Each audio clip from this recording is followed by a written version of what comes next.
Halo teman-teman, di sini kami akan menjelaskan senyawa organik dan anorganik. Berikut nama-nama kelompok kami.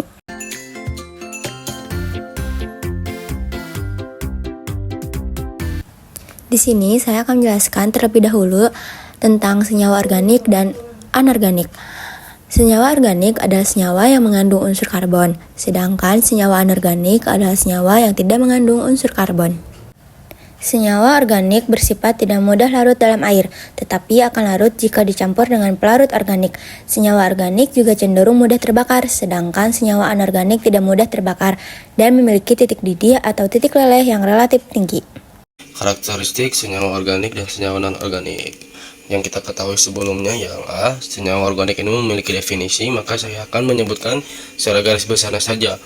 Senyawa organik ialah senyawa yang umumnya mengandung karbon dan biasanya juga mengandung hidrogen. Senyawa ini bisa juga mengandung unsur lain seperti oksigen, nitrogen, dan sulfur.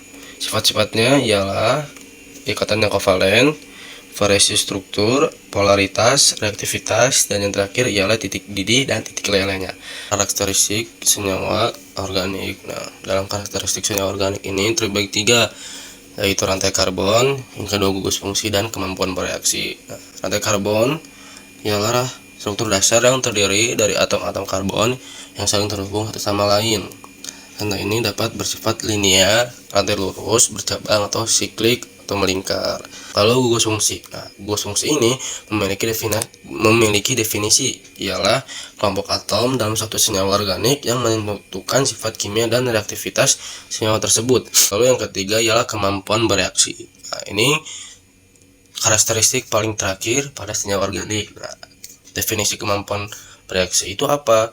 Kemampuan bereaksi pada senyawa organik merujuk pada cara senyawa tersebut berinteraksi dengan senyawa lain melalui reaksi kimia. Reaktivitas senyawa organik sangat dipengaruhi oleh struktur rantai karbon dan keberadaan gugus fungsi. Nah, berikut contoh senyawa organik dan anorganik dalam kehidupan sehari-hari.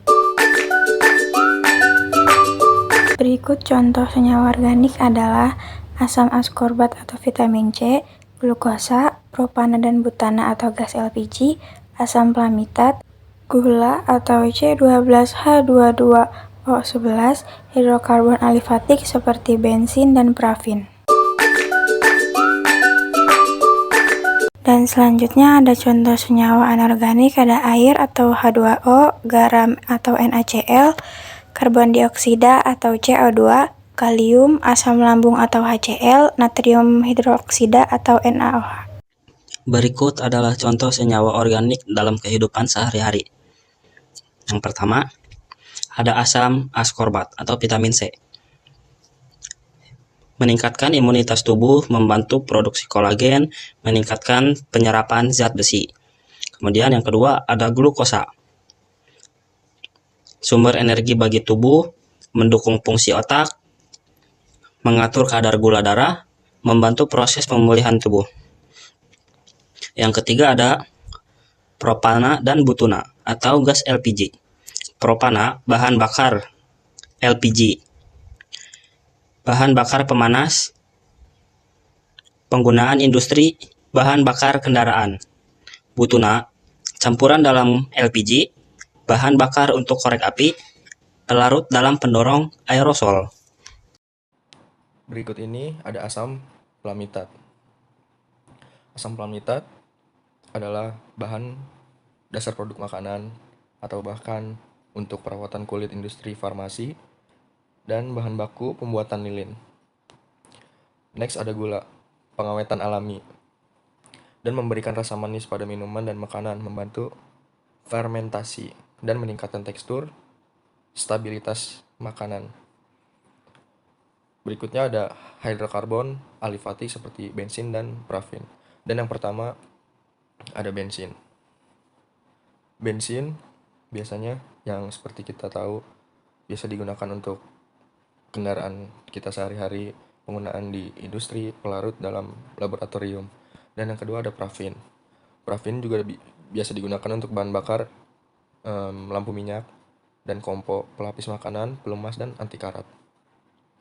Kegunaan senyawa anorganik. Apa itu senyawa anorganik?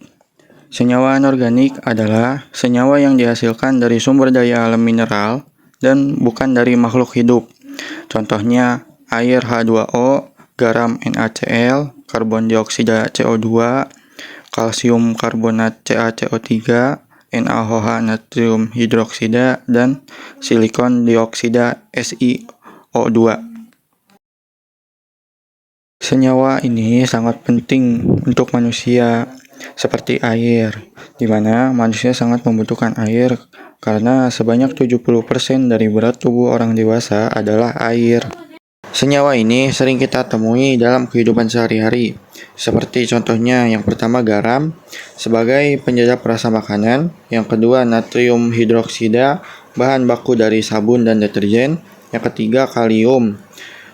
Contohnya buah-buahan dapat mengontrol fungsi sel, saraf, dan otot.